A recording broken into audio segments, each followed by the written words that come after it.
Hi, I'm Austin from Boss here at American Musical Supply, and today we're going to go over the Katana Amplifier and Boss Tone Studio.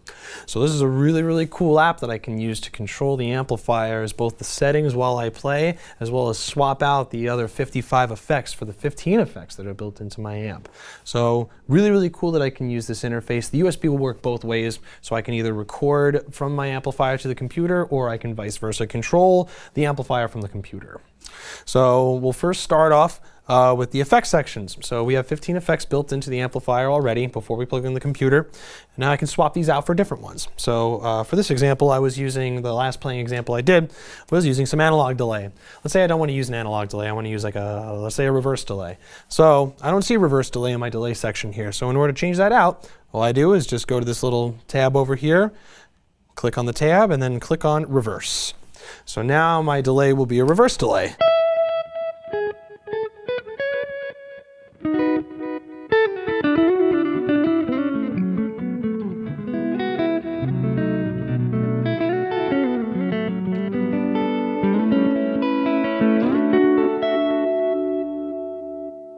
So that was a nice little reverse delay. Let's say I want to edit the parameters a little bit more. Maybe I want the tail to be longer, or maybe I want to take out my dry mix. So in order to edit the deeper parameters of that reverse delay, we're going to go over to the tab up here above our effects section here and click on delay. So here now we got all the knob controls for the reverse delay. I myself like to use the dry mix completely out and get that kind of reverse effect that you hear in like Hendrix records and stuff. So here we go with that sound.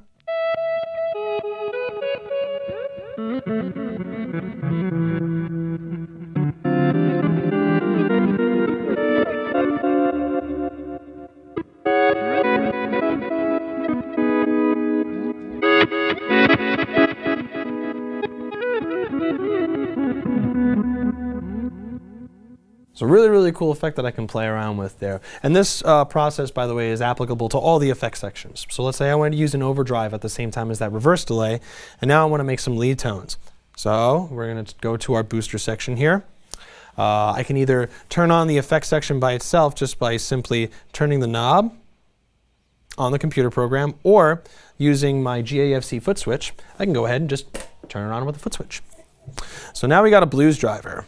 Now let's add some gain here, just like the controls we have, and I'm going to bring that effect level down a little bit and bring down some bottom, and I want it to punch. So here we go with that sound.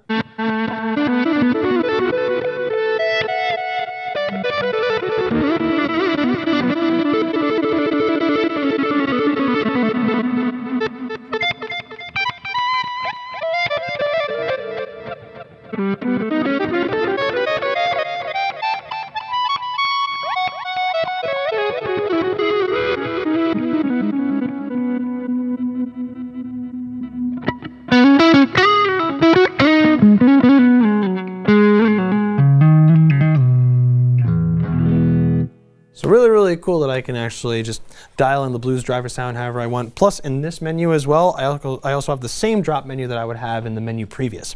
So I actually can access all of the overdrive pedals just from here. I can change them out, swap them out for whatever I want. A couple other hidden features about the Tone Studio that isn't found on the amplifier face itself. So first thing is that I got a little NS label here. It's labeled for noise suppressor. So if I'm using a lot of high gain, or if I'm using high gain pedals into a high gain amplifier like I was doing before, probably want to increase the threshold on this noise suppressor so that way we can cut out some of that dead signal.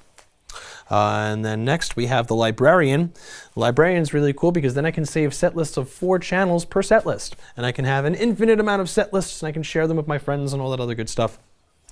And I can basically back them up here. I can apply them from when I need them. Let's say I'm playing in like 3 or 4 different bands and I want to use just one amplifier. I can click and drag over my set lists that I use for my bands over to the amplifier before the gig, and then I'm good to go. So it's pretty cool that I can do that. Lastly, there is something called the chain here, and this is really cool for guys that have ever messed around with pedal order. So I have 3 chaining options for the effects that are built into my amp in conjunction with the preamp. So right now I'm running the overdrive pedal into the preamp of the amp, and then all of my other effects, and then the speaker. I can change the routing by having the preamp go first and then the overdrive. So I left that blues driver on, so let's try with the preamp going into that blues driver.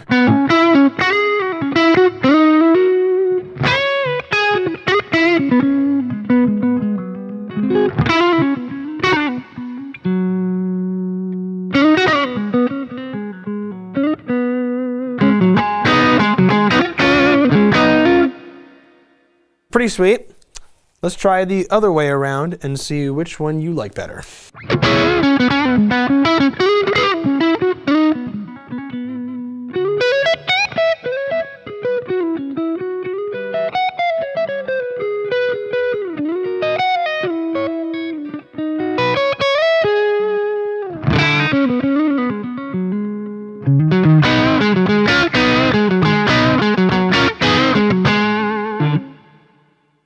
So there's no right or wrong way of doing it, it's just however sound you feel is best for your tone. And then there's a third chain, which lastly we can run our delays and secondary effects where we would put octaves and tremolos and all that other good stuff. We can put that into the front of the amplifier as well. So the 3 chain options are actually savable per channel, which is pretty cool. So I can actually have boosters in one channel going through the front of the amp or the opposite way around, which is pretty cool. And then lastly, in the system settings here, we have our system settings. We can adjust the send and return to the effects loop on the amplifier to be series or parallel. I can also adjust those levels depending upon what I have in there. USB, I can control the mix out as well as turn on the loopback function for reamping if I so choose. And so that was the Tone Studio app in conjunction with the Katana amplifier. Again, the Tone Studio app is completely free. Just go to boss.info in order to find out more about it. I'm Austin from Boss here at American Musical Supply. Thank you so much for watching.